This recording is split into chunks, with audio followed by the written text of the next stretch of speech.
Hello, everyone. Welcome to Literature Across Borders, a transnational exchange dedicated to young people's literature that myself, Megha, and my full co founder, Dr. Alexia Casal, who is the course leader for the MA in Writing for Young People program at Bath University, founded at the university last year.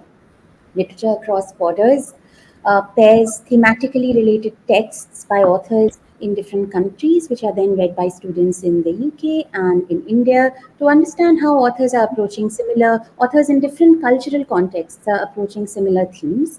Our partners in India are Ashoka University and the Green Literature Festival. So today we're going to be looking at the third pair of books in season two of Literature Across Borders. It's a wonderful pair that looks at Robert Macfarlane and Jackie Morris's best-selling The Lost Words, and Vikram Seth's Beastly Tales from Here and There. Um, these books are stunningly illustrated, compelling verse, and I'm so delighted to introduce the students who have read these books for the dialogue. Akshay Tahiliani is a second year student of the MA English program at Ashoka University. He is interested in psychoanalytic studies and the representation of sports and fandom in literature and journalism. Clare McCarron is a student of the MA Writing for Young People program at Bath University, who is working on a contemporary novel in verse for young adults.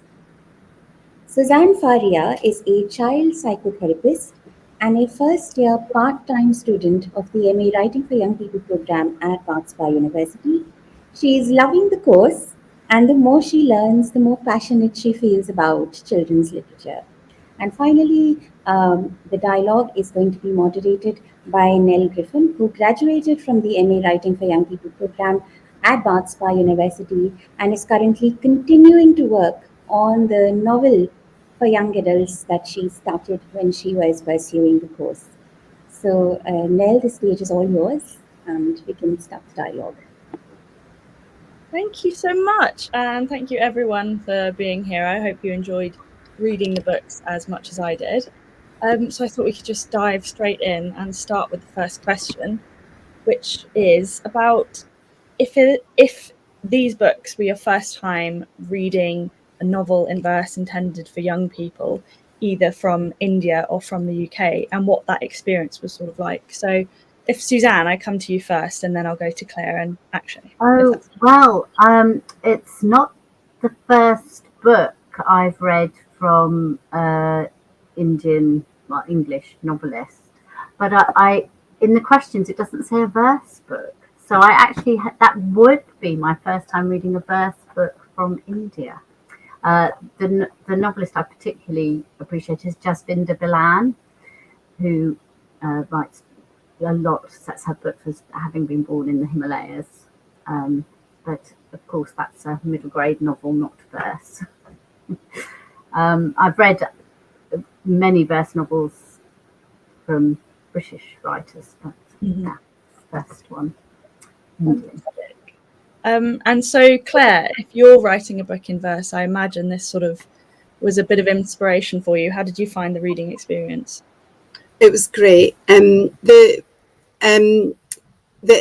Indian books I've read before, or by Indian authors, were Jasbinder Bilan as well. I love Asha and the Spirit Bird and Archie and the Blue Gods.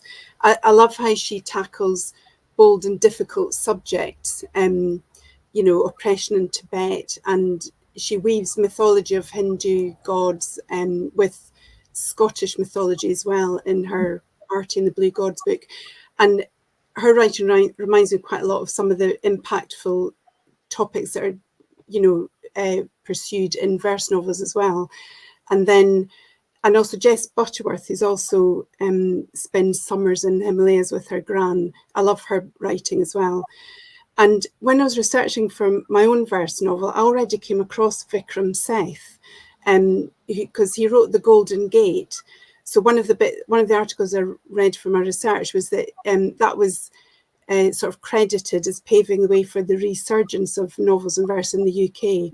which had a dip in the 20th century.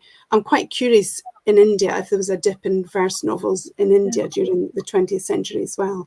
So I wouldn't mind asking Ashke about that. And then when I came to reading Beastly Tales, I did absolutely love it. I do really love novels in verse, and I was delighted with the stories, blown away that they rhymed all the way through. My verse novel doesn't rhyme all the way through, and I thought it was extraordinary. I've been writing for the last year for my manuscript in verse, and I can't imagine laying on top of what I've already done, having to make it rhyme. And I read up on him, and it says that he does it for fun, which is an amazing thing. I liked the fun and the lightness of Beastly Tales. I felt transported back to childhood, where we were read a lot of Scottish poets like Liz Lockhead and Robert Burns, sort of, which is an extended narrative poem. So I don't know if that's where it seeped into my DNA. And at primary school we'd have Burns competitions and stuff, and it's funny because I don't know how you guys are, but I find that I remember quite a lot of verse from my childhood, but I can't remember chunks of prose. So I think that's one of the strengths of verse novels. And also Aesop's Fables, I think, is really close to Beastly Tales. This is more like a modern version of Aesop's Fables. And I think children, I'm an ex-teacher, and I think children absolutely love fables and moral stories like this, because when I was teaching, they would come up and ask me 100 questions about the tortoise and the hare, because they know that there's another layer there and they're trying to dig underneath it. And I think young brains are really fascinated by trying to delve into the moral messages of the story. So anyway, I've probably talked enough now. No, that's fantastic. That's so interesting. And what you say about remembering the sort of Aesop's Fables or that the verse from childhood is definitely true. And when I was reading Beastly Tales again, the tortoise and the hare is one of the ones that just sticks out to me. I remember it so vividly from childhood. So there's definitely something in that. So if I could come to Akshay now, how was your experience of reading these books? So I also did, like Susan, ended up reading both the books. But to answer your question, I'm not too big on reading verse novels, and so there is, what I can remember is that there is a recent read that I had, which was by a writer from UK. It was Elizabeth Barrett Browning, and I read her Aurora Lee, which is quite a long piece, and it really tested my patience on so many levels, because, like I said, I'm not too much into verse novels. But it's this story about, a woman who aspires to be a writer, who wants to be a writer, and her coming of age as an artist, and how she sort of navigates through these various relationships in her life. So I think when I was reading that novel, I realized that there can be so much fascination that can get generated when you're reading verse novels. So I think that was probably one of my longest reads in terms of a verse novel. So reading Lost Words was a very different experience, because I knew I did not need sustained attention span for this. While with verse novels, you do need sustained attention spans. And like Claire said, Beastly Tales rhymes till the very end. Aurora Lee at times maybe didn't rhyme. But again, with Lost Words, shorter poetry, it's easier to make them rhyme.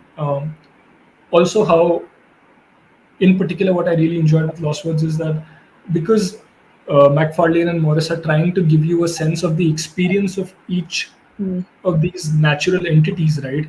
They've stuck to the idea of making it as realistic as they can, be it with the way they use verbs in it, or they create an experience within the poem. I think what really stuck with me was the fact that, let's say they're writing about a chord, right? Each line begins with a letter of the word itself, which is a heuristic technique in terms of how we remember, let's say, numericals or so many other things that we want to remember, atlas, countries, and all that. So I think that made for a very different experience of approaching verse book, which was about wildlife and experience as such. Yeah. Definitely. I thought it was so interesting, actually, what you said there about the Lost Words perhaps being a bit easier to digest, a bit easier to read, and it's laid out really quite differently. And it leads into my next question, because I was wondering if any of you thought that the interplay of verse and illustrations, which we get especially in The Lost Words, but also a bit in Beastly Tales, whether it's important to have a lot of illustrations or drawings or things like that in books for young people, especially when they're talking about nature. So I think we'll go in the same order if everyone's happy with that. So if I ask Suzanne first, how she feels about that. Well, yes, in both cases, I feel like the use of illustrations are really important and enhancing in books that are about the importance and preciousness of nature and wildlife. And yes, as you said, they're very different in comparison in terms of the illustrations, which in Lost Words is huge, sort of mouth-watering part of the book. But I thought the illustrations in Beastly Tales are also really enhancing, and they're lovely. They're so quirky. They also mirror the kind of quirkiness and the scrapes of the characters, their cheekiness, the kind of subversion as well of some of the tales. And they're very funny, which matches how much I enjoyed reading Beastly Tales and laughed aloud. And you can see that and I would have loved, I felt if a new production of this book could really do with a lot more of those illustrations, sort of as well, breaking up some of the longer verses, especially the last tale, The Elephant in the Tragopan, that those illustrations are great, and more would also lend themselves to the verse and increase the kind of humour and enjoyment of the tales and underline the kind of morality messages of them as well. So yeah, I do feel illustrations, especially you thinking about the importance of looking after our natural environment because of the immersive experience, as well as seeing, as well as words that enhance the images, and in Lost Words, how the images also enhance the words. There's kind of like a vivid interplay between both, which make that book so immersive. Definitely some really good points there. And it's sort of interesting how the illustrations for both books sort of match the tone, don't they? It's much lighter in Beastly Tales, whereas The Lost Words, it's more mystical. So yeah, I think that's a really interesting thing to point out. Thank you. And Claire, what did you think about in response to that question? Oh yeah, I definitely think verse novels with illustrations are really important, especially when it comes to nature and wildlife. I think it's really good, especially thinking about Lost Words, for children to see the pictures, because they might not have encountered a lot of these plants and animals for themselves. And I think knowledge of nature in the natural world can be quite poor. So I live in a rural area, but even the children that I worked with, they're not great at being able to name the plants and animals that they're walking past in the morning on the way to school, or I suppose more it's becoming more common for them to be driven to school. So they can name cows, sheep and deer, which at least they can because they're in a rural area, because some city children haven't even seen a cow. And so I think the illustrations in Lost Words are really important because of disappearing nature. We've got things like elephant hawk moths around here and bee orchids, and it does sadden me that the children don't know what they are and can stomp across the common here on their way to school and stand on a bee orchid. I think some of our kind of cultural heritage is not getting handed on in the same way as it used to. So I think, especially in the Lost Words, because obviously the illustrations in Lost Words are outstanding, I think I used that book with guided reading when I was teaching, and the children would just pore over it for ages. Like after the guided reading session, they would want to get the book out again. And like Ashoka was saying, there's all these little hidden patterns and the way the letters are hidden across the page. It's just beautiful, and so much for the children to find. And I think as well, not just illustration, but you can get wordplay and imagery the imagery is woven through, like the elephant in the tragopan I was thinking about, where it talks about, the water distribution story, the last one in the book. I love this sentence about the big shot struggling with the flood was splashed with editorial mud. So Vikram Seth has used that lovely watery image all the way through that story. I think it's fantastic. And I think I should really talk about the illustrations in Beastly Tales as well. I think I can never say this word properly, anthropomorphisize the animals. They give them these human qualities which make them look relatable to children. I think they're vivid and funny. And I do think illustrations help children access books. And again, speaking as a teacher, I think where children are looking for shorter form, easier to read books, they've got reduced stamina at the moment, I think, because of social media and COVID. So they are reaching more towards verse and graphic novels and manga rather than long form chapter books. And there is quite a big uptick in the UK in verse novels. And again, it'd be interesting to know from the Indian point of view if that's true. And these books are often accompanied by illustration and concrete poetry. So I think that's quite interesting. Sorry, I feel I've talked again too much. No, fantastic points. And I get exactly what you mean, using the sort of illustrations to connect the language to real life things. So Akshay, how did you feel about that question? Yeah, I mean, I agree with what both of them said, but and just to put it together, I think what particularly this interplay of verse and illustration does for me in terms of children is it allows for sustained periods of curiosity, which maybe prose sometimes doesn't allow for. Also, because I think, look, rhythm and rhyme have a musicality of their own, right? So when you're speaking, and a lot of these verse narratives or verse poems or novels, whatever, they're spoken out loud in classes to allow more collective engagement, right? So, I think it promotes that kind of a collective learning first. Second, when you turn a page and you've already got a concept made in your head about something, to have the writers look at it, to have the writers view of that same thing and to see if it matches your imagination. uh, there's that kind of a play as well, right? With words, you're of course you're trying to be theatrical sometimes, you're trying to be playful sometimes, but when you have an image in your head and you turn the page and sometimes the image is the same, sometimes the image is different, there's some kind of a delight in that as well. And I think so this verse illustration interplay really works well with sustained curiosity, to sustain curiosity basically. And also one more thing I'm thinking is that, and this is something that used to happen back in my childhood when we were reading illustrated books, right? Um, Especially about wildlife that you can encounter in local regions. Let's say you turn a page or two and you see something, and you've not come across it. Chances are that your curiosity might not be as piqued as somebody else who's seen the same thing. And for them to pitch in and be like, "Oh, I've come across something like that."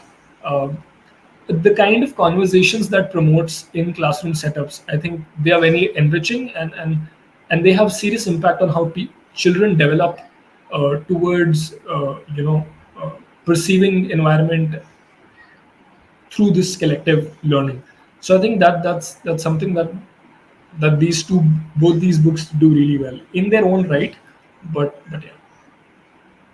Definitely, I think those are some great points, and they do really encourage discussion, I think, these books. And even as I was going around and rereading them and people would see me reading them, they'd ask questions or they'd remember them, or certain tales that they'd read before. It really does encourage a conversation around it. So that's fantastic points. And I was going to ask what you thought about the age gap between these books. So Beastly Tales came out about 25 years before The Lost Words, and how you think how we talk about nature and the environment has changed, and if there was anything really noticeable in that sort of 2.5 decade gap. So Suzanne, if I come to you first and see what you think about that. Well, yes, and actually the thing that particularly struck me about Beastly Tales is that he doesn't balk at describing nature red in tooth and claw. So the one tale particularly, the beetle and the hare, the beetle and the eagle, as it's called, really, I just loved that first stanza that describes their lovely friendship. And how all the lovely activities they do together. And then the next verse, the hare's head is ripped off by the eagle, and the beetle's thrown into this terrible grief that leads him into long-standing revenge. That I did wonder, I thought, in today's market, how would that now be received? Because in Lost Worlds, certainly we see animals, and some of the illustrations show animals, who they catch, their prey, who they eat, but it's so much more gentle and sort of presenting us with the beauty of nature, with just showing that as a part of it, rather than the gory details. Which, I sort of thought, if I was a child, I mean, and is it the two mice as well? One of those is swallowed by the snake and doesn't survive. But I know that's also very sort of subjective, because I know I always want everybody to be all right in the end. So that's a particular thing of mine. But having said that, another point actually about Beastly Tales, I sort of, and I think we've said it a bit when we were talking about illustrations, is that some of, especially Elephant and Tragopan, which has a very strong environmental message, it feels so current. But it's it's a really long poem, a really long verse piece, so that might be kind of broken up more, perhaps with illustrations, or not to miss the central point and to keep attention spans. Definitely. Yeah, I think it shows how sort of embedded we are in our sort of current reading, that we can read something only from not even 30 years ago. And even I was a bit shocked. I was like, oh God, tell me he's going to be all right in the end, and then he's not. So yeah, I think that's definitely a big difference that I noticed as well. Fantastic. Claire, how did you feel about that question? Yeah, I do agree with what Suzanne has said as well. And also I think, I suppose, thinking about our attitudes, I think a lot has changed in the last decades in our acknowledgement and our admittance or our acceptance of our climate troubles. We know more, I think, about what we've done, or at least we're admitting it. I mean, I did a botany degree years and years ago, and we were already talking about environmental disaster, climate change, etc., etc. So we knew about it then, and there were lots of people like me and lots of others shouting in our tiny voices, but it just seems to have taken an awful long time to gain traction. And also, I was thinking about the animals in Beastly Tales and in the Lost Words, about how many are now even more endangered than they were 25 years ago. So I'm thinking about eagles here and nightingales here, and I don't know if that's the case in India as well. And also elephants in the wild. You know, how many habitats have been lost for all of these creatures across the world? How often did children see them compared with 25 years ago? And also thinking again about this water redistribution in the Elephant and the Tragopan tale, it's interesting that even 25 years ago, there was fight over land and water distribution was such a huge theme that appeared in this story, and the selfishness of man's actions and obliviousness to nature and habitats. There's so much more awareness now. And there's a bit I'm going to read later, Vikram Seth's plea at the end. I hope Suzanne's not going to read the same bit. It's quite heartbreaking to read now. We didn't do the right things 25 years ago about building dams, taking water from animals, certainly in the UK. And I think about lots of countries across the world. And also the UK has done an awful lot of damage in other countries across the world. We are culpable for a lot of it. And despite our destruction, we seem reluctant to pour our energies into fixing what we've broken. And I think these books are important because we have to teach children that you cannot, like the UK has done in so many countries, just pull the ladder up and let communities living on or near the equator or disappearing island communities burn or drown, because we are culpable and we're one of the perpetrators. And when I was teaching, we talk about it a lot now in teaching. You know, children are real little eco warriors, and we taught about fast fashion, and children were very shocked to learn that the Aral Sea on the border of Kazakhstan was drained to make cotton, to make jeans, which we wear in the UK. And when they made that association, they were quite shocked and were thinking they weren't going to buy any more jeans, you know. And we teach them loads of stuff like regenerative agriculture and things like that. But all this stuff is old knowledge. And we're teaching it as though, like regenerative agriculture, which could fix so many problems, we're teaching it as though it's new. But I think that's why, as you can probably tell, I'm very passionate about environmental education, environmental books, and getting the message to children in a way that they can access and want to do something about. You know, they like reading through the point of view of animals. They're more likely to empathise with an animal than another human. That's fantastic. And yeah, maybe it's a question more about how the world has or hasn't changed in the past 2.5 decades rather than the books. But those are some fantastic points. Akshay, how did you feel about that question? Yeah, Nell. So I think when I read The Lost Words and when I was, let's say, 2/3 done with the Beastly Tales, I realized one thing, that the way we can look at these two different texts 25 years apart is the beastly in the Beastly Tales is central to that narrative, and the lost in the Lost Words seems central to that particular narrative. Uh, because and I think Claire mentioned this earlier in our conversation, that the Beastly Nails has an anthropomorphic narrative to it. You have all, so when a child is reading, and when even I am reading at 24 these stories, right, I'm thinking about, there is some kind of a diplomacy involved here. If I'm looking at a child growing up, I want the child to understand maybe that the backbencher maybe is not the best guy to be with, or stuff like that, right? Because there is, I mean, what was that story about the eagle, and it beheads the hare, right?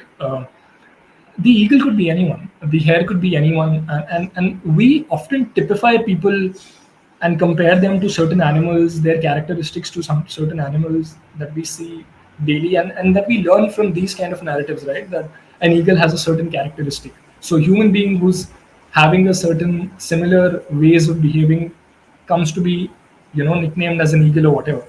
A brave person is often called a lion, and so on and so forth. So I thought the Beastly Tales was trying to teach people more about how the nature can help people learn about the human version of themselves, or how they can educate themselves more about how the human society functions itself. The Lost Words, I thought, was an ode to a lost cause, in a sense, right? That these are things that have, because when words are lost, you realize experiences are lost as well. Articulation of experiences is lost as well. So when I have a word to articulate an experience, it allows me to acknowledge the fact that I have been in a certain environment, received a certain stimuli, acted and responded to it a certain way.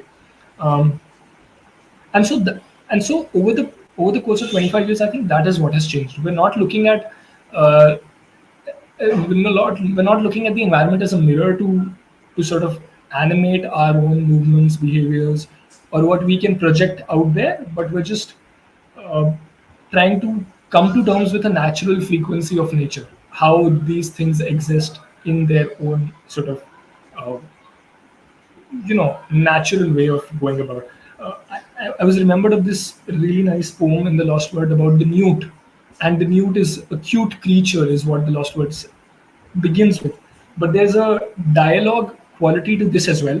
And the newt says, "Well, I'm not cute. Although I am minute, I have my own ways of being about. I am quirky, and I can be aggressive as well." Not that he's being aggressive in the poem, but we're letting the newt decide what newt wants to be, in some ways, right? And I think that kind of sensibility is what I really enjoyed as I moved between the two texts. Yeah. No, there's some fantastic points there, and yeah, maybe that's what's, or one of the things that shifted over the years, that we're looking less into ourselves and more out and what we've done and our own environment, and maybe how we can change that. Really, really interesting points. Not any that I'd thought of myself, and all of you have got such different insights to them. So that's just fantastic. So I thought I could move on to the next question, which is just about how well you think readers in your part of the world would respond to these books and whether or not they'd enjoy them. So, Suzanne, how did you find that question? Well, I really enjoyed how instantly recognisable the creatures are in Beastly Tales as their figures. I mean, from the front cover onwards, we've got Cat and the Fiddle from childhood nursery rhymes, Aesop's fables, so they're already familiar. And I was just delighted to see them presented with so much fun and lightheartedness. And yeah, I thought the characters were enhanced, and in some of the stories kind of shed new light on them. And I did really enjoy the anthropomorphism of the animals. Yes, I had more to say actually about the Cat and the Fiddle, because I really enjoyed in the original nursery rhyme. I couldn't remember a cockerel, so I really loved the presentation of their relationship and how his cat-like persistence is really shown throughout that story. So I thought the stories would be very relatable, actually, to today's children, and they would really enjoy the quirky humour. There's so much of that in the book, like the greed of the goat and the ram is so enjoyable. I can just see how much children would enjoy that. And also the morals that he presents are really meaningful and make you think. So I felt in these tales there's so much discussion that could be opened up with children and young people. What's their take on how these particular creatures responded to their challenges, or did they win out actually? That I love the hair as the kind of media magnet, because that felt very current actually today, social media, and how the tortoise had actually won this, slow plodding. It sort of enhances that morality side, and I think could really elicit a lot of interesting, fun and informed thought about how do we respond to the challenges in our lives. What's the characters that help and support us? Definitely, that's a great point. And I think I remember so much from assemblies and things like that in school, that to get a sort of moral or a story across, they would tell a story, and it would so often be centered around animals, because if it's people, for some reason we can't connect to it as well, whereas when we're children, something about animals makes it so much easier to relate to. So I completely understand that. It's a great point. Claire, how did you feel about this question? What did you think? Yeah, I think both books are very relatable. I think the messages are universal. Beastly Tales would work really well as an older offering, I think, for upper primary school children, sort of 7 to 11-year-olds. They're a lot of fun, and I think they get the message across in a really non-preachy way through the perspective of animals, which children love, like I said before, sometimes better than humans. And I think also for less experienced readers who maybe read below their age-related expectations, they're good, again, helped by the fun illustrations. And I think, like, I'm thinking about the mosquito and the louse story. It's such a great lesson that if you let something talk you into something and take advantage, the consequences can be catastrophic, because the mosquito causes the death of the louse and all the family who'd lived there through generations. There's a huge jumping off point to talk about some, PSHE, the personal, social and health education side of the curriculum with children, to start big, important discussions. And you could go through each of these stories, and the moral in each of them would be a great and funny way to get into some quite hefty topics. I think children at the moment need a lot of hilarity in their lives, because we've been back from COVID a few years, but they experienced and saw so much that they shouldn't have. And a lot of children around the world are experiencing a lot that they shouldn't have. Sorry about the noise coming from outside. And I just think it's good to have a funny way in to topics like this that it's necessary to discuss them, and discussing them in an animal related way, I think it means it's more accessible, because we talked about brutality earlier. You can kind of get away with it because it's a lice and a mosquito. So yeah, fantastic. I mean, the tone of a book can do so much just to bring up those topics, and like you say, it's maybe a gentler step into some of the really important things that children need to discuss. Fantastic. So Akshay, how did you feel about that question? Do you think readers in your part of the world would relate well to these books? Yeah, I think I've got levels to answering this question, and the first thing that I thought when I read The Lost Words and when it came to me was, I am somebody who's always looking forward to expanding my sense of environment in terms of places I've never visited. So A, I was delighted, but B, I was also taken aback by the fact that there must be lost words in my own language, because I'm not like a native English speaker, right? I speak Hindi, but I also speak Sindhi, so I'm a multilingual person, and Sindhi is spoken even by much less of the population in India, right?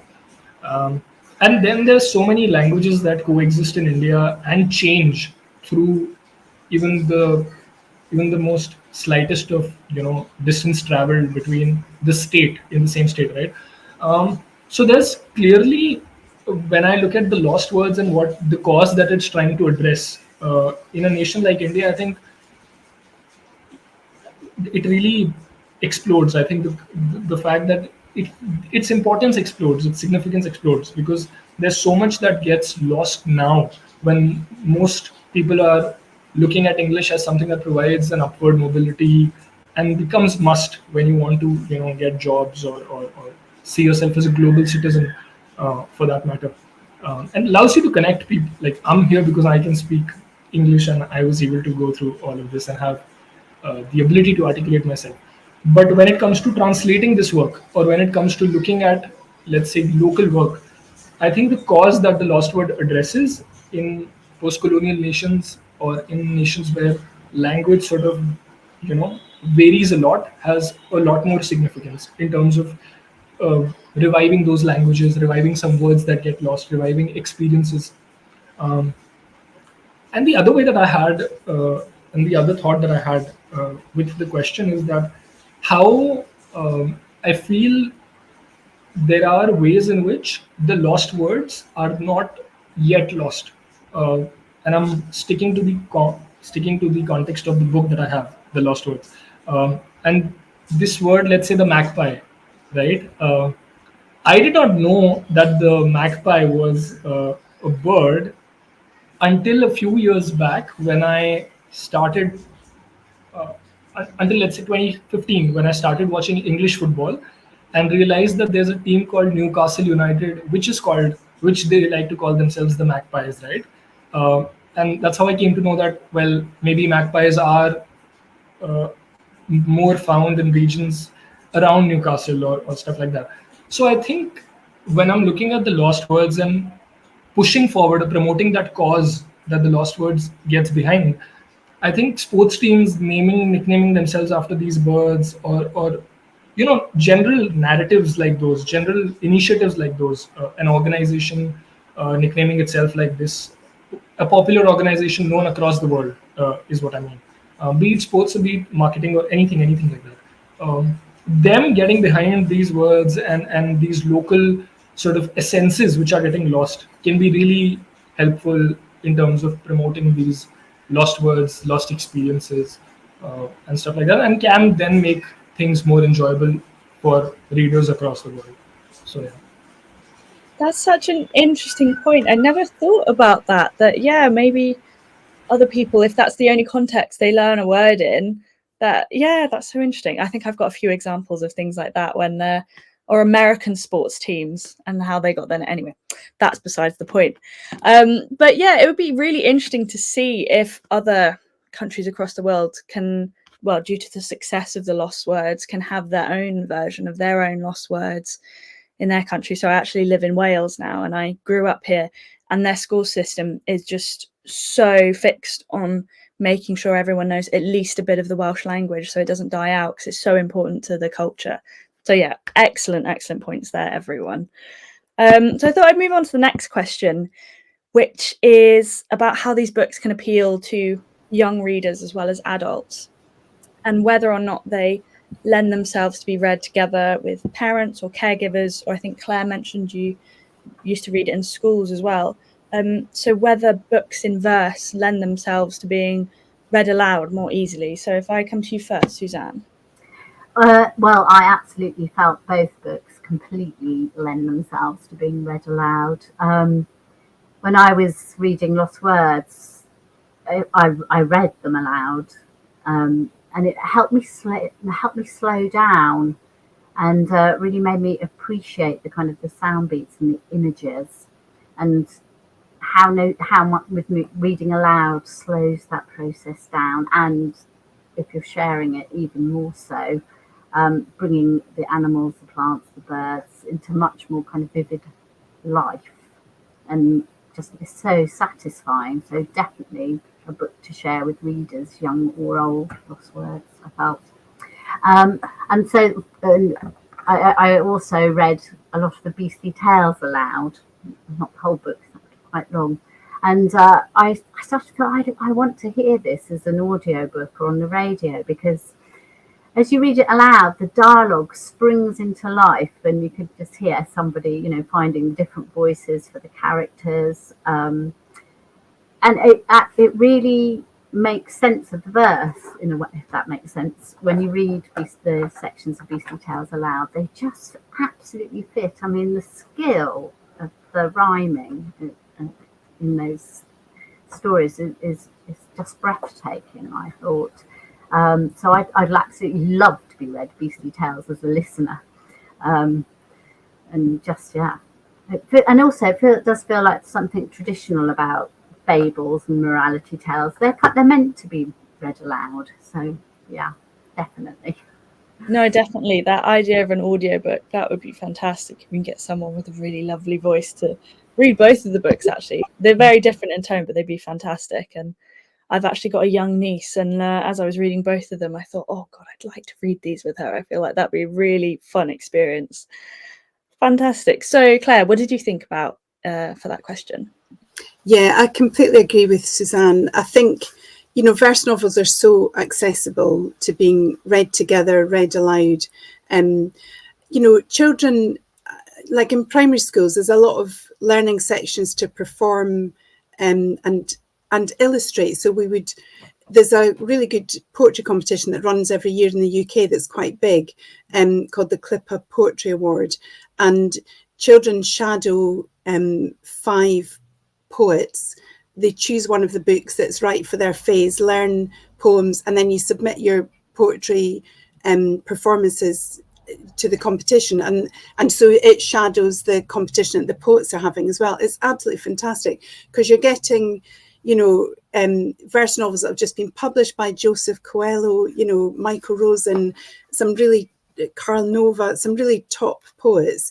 And children absolutely love it. We usually do it in the summer term, and they'll learn the poems outside, perform them, and they find it easy to do. So even the readers that struggle the most in classes are able to learn poetry, because they can learn it like a rap, and they get the rhythm, and it is a really successful thing.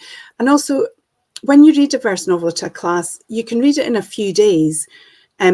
Whereas when you read aloud a prose novel, which we tend to do at the end of the day, it can take weeks to get through a year 5-6 prose novel. If you were reading a Jasbinder Bilan one, that would take you a good 4 or 5 weeks to read aloud for 20 minutes at the end of the day. I totally agree with Suzanne about it being great for audio. And interestingly, I came across quite an interesting uptick when I was doing my article for the publishing module on this course, that there's a massive uptick in song lyric consumption by 8 to 18-year-olds in the UK that's been in the last sort of 3 or 4 years. And this is according to the National Literacy Trust. So I think it is a really good idea to get quality verse novels read by really good people, alongside where children are accessing their audio, their songs. So on Audible, Spotify, Amazon Music, I think it would be great to get more verse novels up there. You know, because they're written in a way, I think, that gets the message across in a really kind of spare, trimmed down way, which are great for less experienced readers.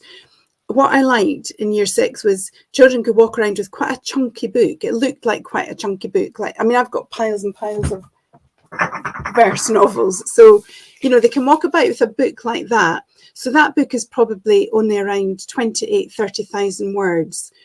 It's written in verse, whereas I think, what would it be, 70,000 words if it wasn't in verse. So children, you know, in terms of their self-esteem, if they're not such good readers, they can have a book like that, but the text is less dense.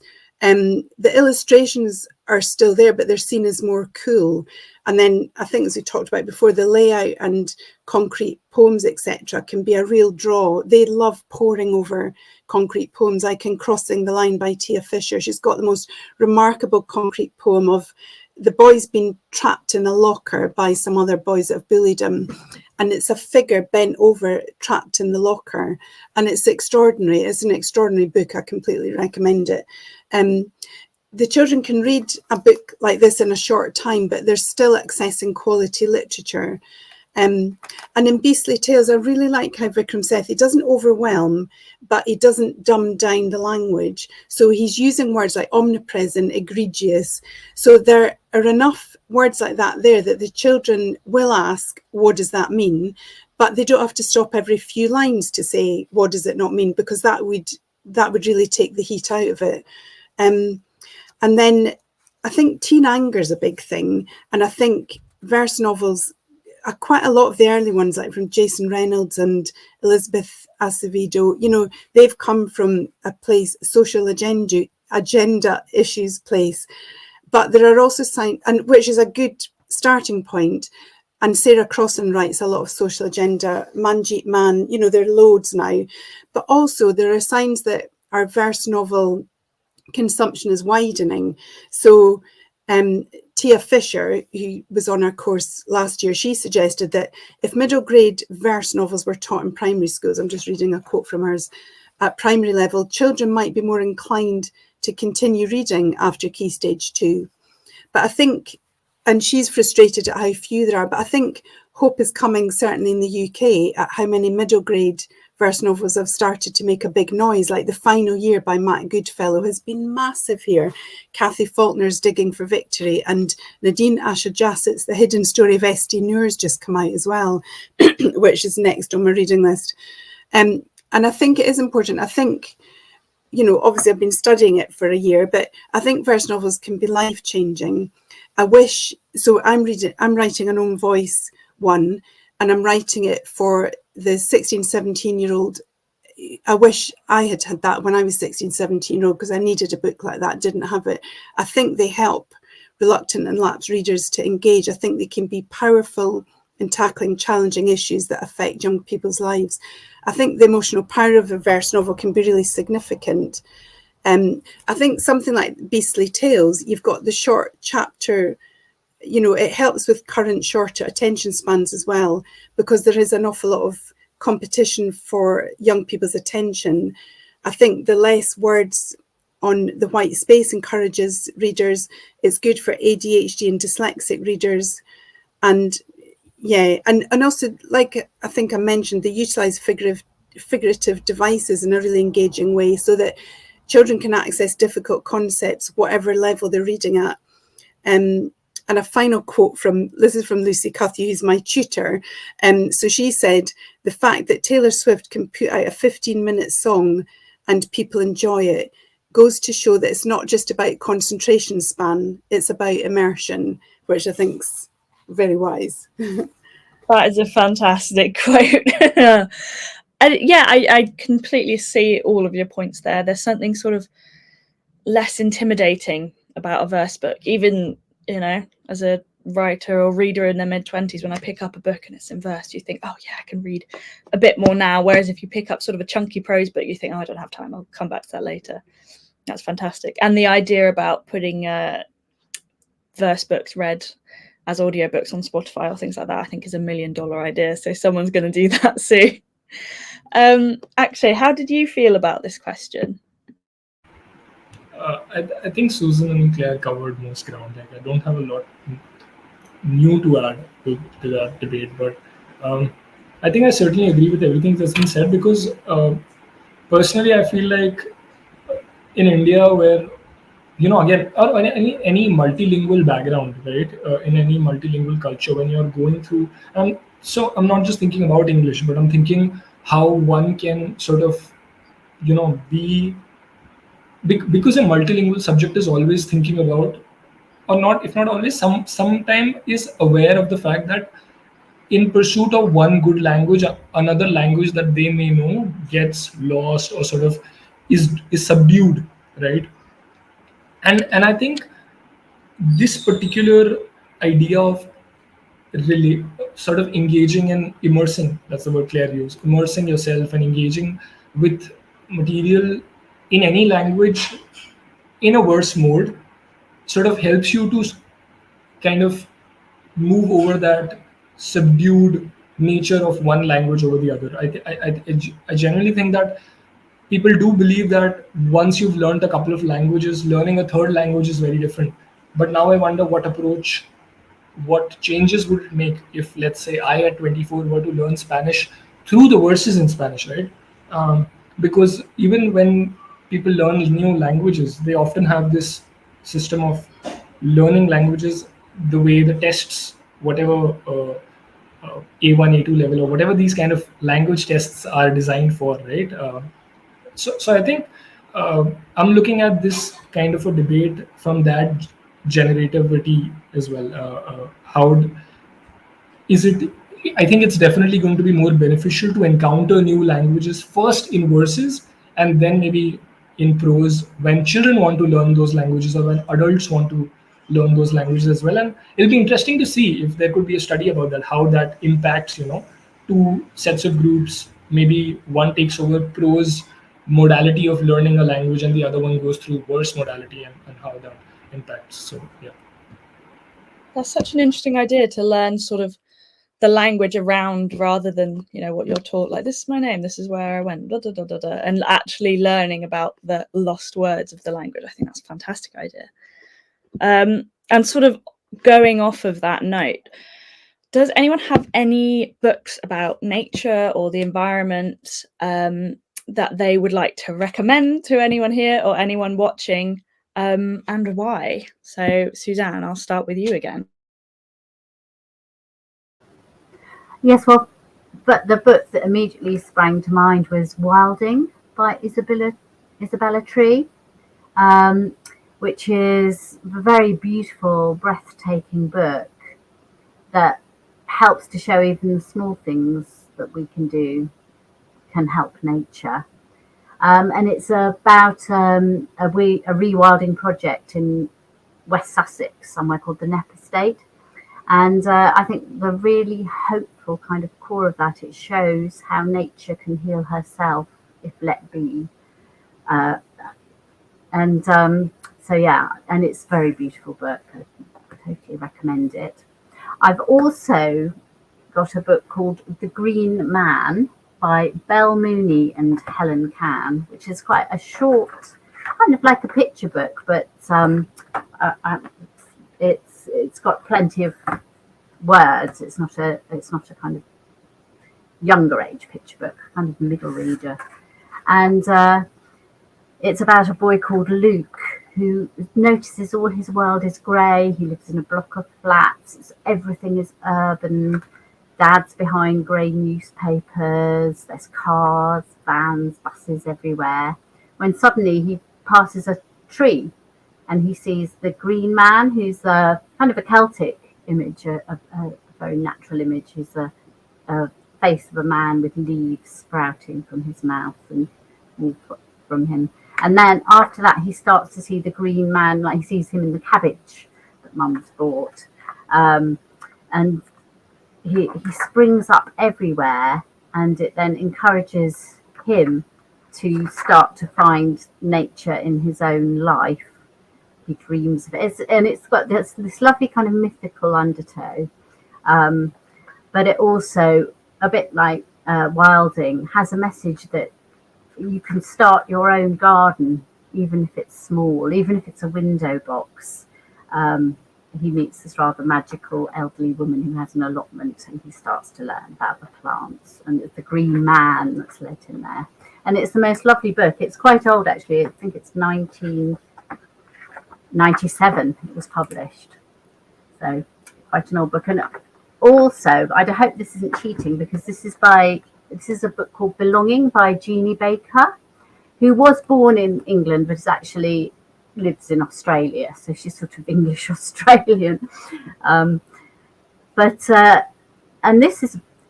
is a second book, actually, and it doesn't have words at all, only images, and in each image you just see, it's hard to show online. It starts off and you see a very urban town, and it charts the birth of a new baby, and it's all in pictures or the odd kind of image. There's a little card that says new baby, congratulations, but it charts this child's life in just images, looking through the same window till she goes to school, primary, secondary, graduates. Finally, she's back home with her, married, and then she's back home with her own new baby. And by the final picture, you've seen this town, the images which slowly grow while people have started gardens, they've grown plants. The kind of some of the old B&B smash repairs is now a kind of little public park. And it's absolutely a beautifully stunning book that I just stumbled upon in the library at Bath Spa in the picture book section. And just finally to add, it's actually a second book, because she wrote a first book called Window, which goes the other way, and that's really it gives the opposite as you look through the window through the protagonist's life. It starts with the beautiful green rural environment that's gradually built over. So I was very glad that she wrote a second book. But they kind of belong together. But they also, which I like about The Green Man and also Wilding, they're very hopeful, and they give you the ideas of what you, even if it's small, the small things you can do to help support and protect our environment, which I think is so important, because in our current climate crisis, it's very easy to feel absolutely powerless, and especially for children and young people, the future visions can be very bleak. So feeling empowered to take small steps in ways that bring you kind of satisfaction, joy, and nourishment. I'm really keen on that. Oh, fantastic! Can you give us the titles again? So what was it? Wilding by Ella Tree. Belonging by Jeannie, which is Geannie Baker. So again, that's a book without words, but tells it all through images. And The Green Man by Belle Mooney. Brilliant. Thank you so much. They sound like some fabulous recommendations. Yeah. Thank you so much, Suzanne. Claire, did you have any books that you wanted to recommend? Yeah, and I thought that was lovely what you said, Suzanne, about being hopeful as well, because I do sometimes worry that we stress children out with what we're handing over to them, which seems very unfair. So yeah, and mine's also hopeful. So the first one I've got is a non-fiction book. It's also written by Robert Macfarlane and Jackie Morris, and it says on the back, "This is a book of spells to be spoken aloud. Here you will find conjurings and charms, spells that protect and spells that protest, tongue twisters, blessing, lullabies and psalms." And one of the poems, for example, is just called Moth, and the poem starts off beautifully and then gives the names of various moths as well. And it made me think about, we used to do a long drive from quite far up in Scotland all the way down to England in the summer, and on our car so many insects would be dead. So on the drive we'd have to keep stopping to clean the windscreen because there are a lot of hedgerows along the sides of the roads. Now when we drive up and down to Scotland, you never have to stop and clean your windscreen, and it does slightly terrify me because where have the hedgerows gone? Where have all these insects gone? You know, it is scary. But the book is beautiful and hopeful and does a similar job to The Lost Words. It's really gorgeous. I used to use that in school quite a lot as well. And then I also, I can't find it. I think I might have left it in school. It's called I Am the Seed That Grew the Tree by Nicola Davis. And again, it's poems about nature and just, you know, take children through lots of bits of lost nature they might not otherwise encounter. There's another gorgeous book called, it's a picture book, but it's aimed at slightly older children, so maybe 7+, called The Tin Forest. And it starts off about a man living basically in a forest of tin, like a scrap heap, and then starts to build beautiful things out of it. And then nature creeps back into this forest of waste. And then fiction-wise, I was thinking The Rescue of Ravenswood by Natasha Farron is really good, about the fight for a woodland habitat. It's a really good fiction read, but again, it's got a nature theme. And I think, I mean, I've got quite a few, but I think the other one I really like is Nora's Ark, which is quite new, by Victoria Williamson. And it's about a little girl who comes from very challenging home circumstances. You know, they're having to go to food banks, which is becoming more and more prevalent here. And yet she spends all her time, even though she's not got enough for herself and they're really struggling, and where she lives, it hasn't really got what she needs to sustain her. She rescues wildlife. She spends all her time trying to rescue wildlife and look after them. And it's a really gorgeous story. So, yeah. Oh, thanks so much. Could you just give us a list of the titles just to make sure everyone's watching and get them? So The Lost Spells, then I Am the Seed That Grew the Tree, The Rescue of Ravenswood, and Nora's Ark. So it's not Noah, it's Nora's Ark. And The Tin Forest. Sorry, that was the other one. Fantastic, thank you. I think The Lost Spells has to be next on my reading list, actually, considering what we've just read. Fantastic, thanks, Claire. Akshay, do you have any recommendations? Yeah, first of all, thank you both of you for those recommendations. I was looking to go book shopping soon. I think I have a list now. I do have a book that I think would be, it makes an important sort of juncture when you read environmental literature as such, right? And I think it's important because places we inhabit, we often get used to looking at those places a certain way, and sometimes we need to be jarred. We need to be, shaken and told that maybe there's something else out there, but we're so used to looking at the outdoors in a way that there shouldn't be any cognitive dissonance as such, with what we're trying to perceive. And so we only stick to one way of looking at an environment. And the book I'm talking about is by this Bombay poet, Arun Kolatkar, and it's called the Kala Ghoda Poems. And I would like to give a shout out to my batchmate Farishta, who was a part of the Literature Across Borders initiative last year, and she wrote a great thesis on this book as well this year in our postgrad program. And so the Kala Ghoda Poems is basically about this space of the city, Bombay, and there's a locality there called the Kala Ghoda. The Kala Ghoda translates to the Black Horse. And these are poems that imagine and rather reimagine sort of this space through eyes of through eyes which are used to looking at, let's say, the beautiful aesthetics of Bombay, but are now inquiring, is Bombay really beautiful? Is the places do I look at? Is there really all that is to say about those places, right? So he meddles with this idea of looking out there to a Bombay which is just beautiful. But what about the dirty Bombay, the Bombay that we sideline, right? The Bombay that, let's say, the Indian cinema on most occasions won't show you, right? Or any cinema wouldn't like to show you.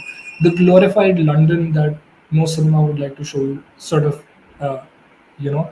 And he looks at these characters that, let's say, a drug pusher, a beggar who's sort of there on the street, but no artist would go to them or see their sort of routine and derive a poetry out of it. But what would it mean to sort of place them in this locality of Bombay and imagine an aesthetic of the city that includes them, uh, and the way they utilize a space, that the way that they inhabit a space, and does the space then remain the same for us? Those are the questions that come out of that reading of mine, and I think that's one good book that I think people should read, because it really pushes you into an introspective kind of a reading of the places you inhabit yourself. Um, so Fantastic. Can we just get the title and the author again? Arun Kolatkar. The title is Kala Ghoda Poems. Yeah. Fantastic. Thank you so much. Oh, so many wonderful recommendations coming in. And I thought just before we wrap up, I could ask everyone or invite you rather, to read any of your favourite passages from the books we've discussed. So if I come to you first, Suzanne, if you've got any favourite parts you'd like to read out and explain why. Yes, I picked out a couple of pieces from Beastly Tales. I actually concentrated on pieces that I just really enjoyed, the humour, the lightheartedness, and in the first case, the trickery of it.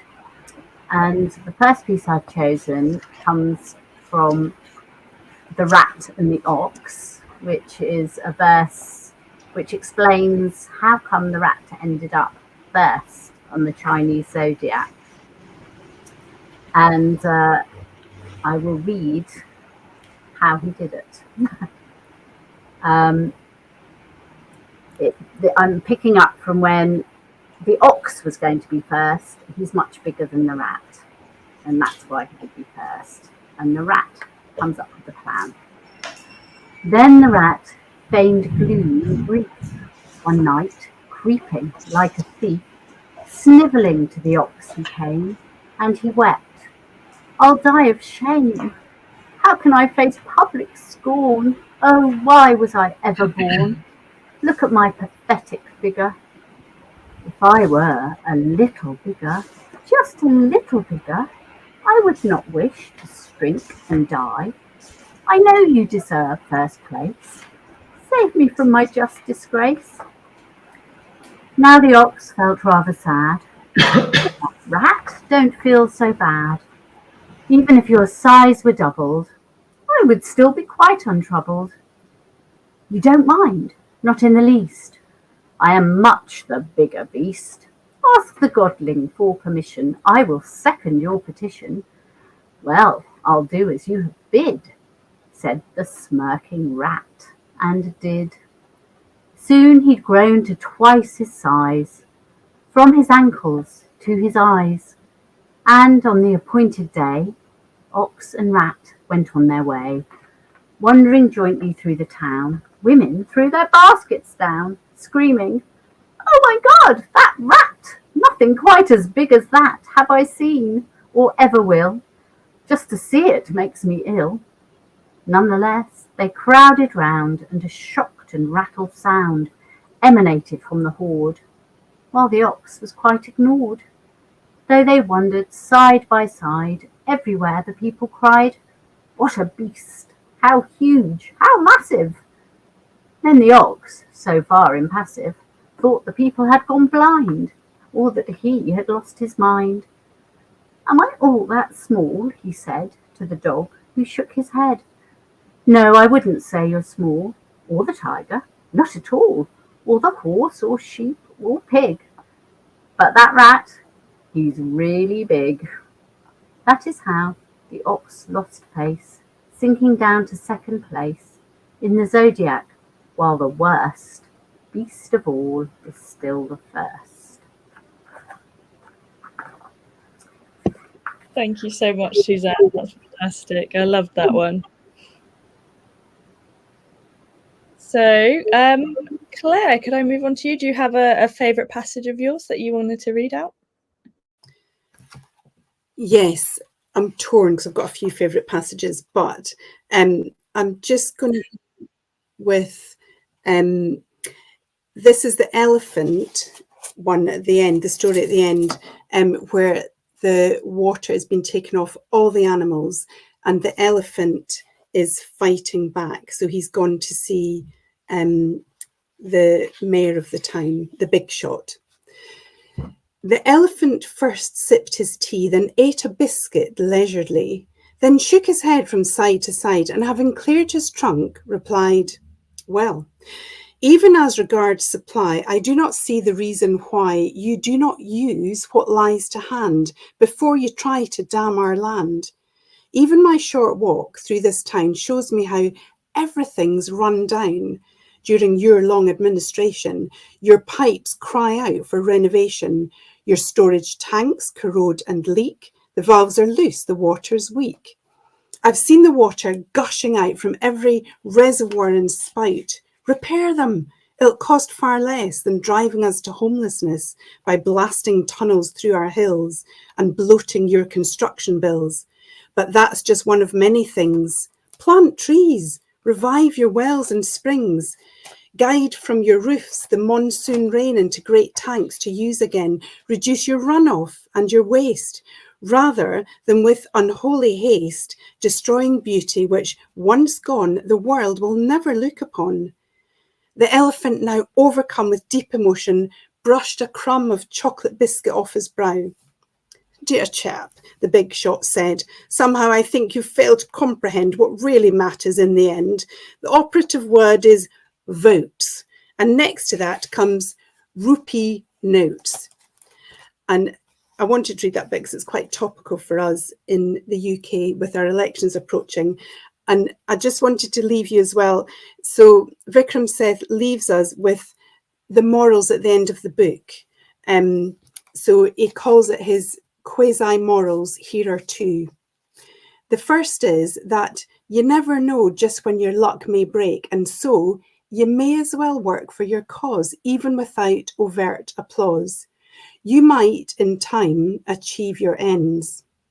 The second is that you'll find friends in the most unexpected places, hidden among unfriendly faces.